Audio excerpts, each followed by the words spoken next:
Facts that are largely ignored by the corporate-run media, the lowest common denominator public education system that we have in the U.S., and by the government. Well, actually, it's not ignored by those groups. They're the perpetrators of the attack.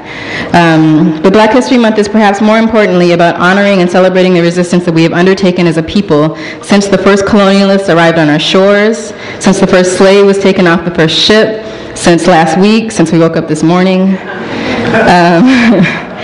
It's also an opportunity to encourage further resistance. Looking back over last year, many of us have attempted to strategize around how to channel the energy surrounding the Obama election into action on the streets. Here were youth and people of all ages becoming politically active in the narrowest sense of the word for the first time. We wanted and we still want to reach out to those people and say it's up to us to create a new society.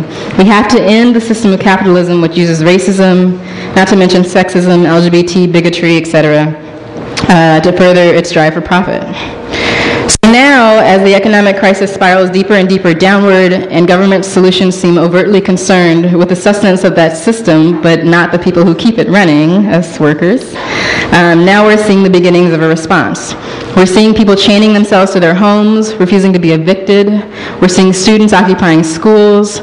We're seeing more and more angry people looking for a way to deal with this crisis and willing to fight back. But it's in the very beginning stages, and we want to push that envelope. What reports like the State of the Dream make abundantly clear is that Black people need a bailout. So many of us have never known anything but economic depression. So many of us have faced so few options in our lives, prison, military, the lowest paying jobs. So many of our communities are occupied by the police. And this is why we need to continue building.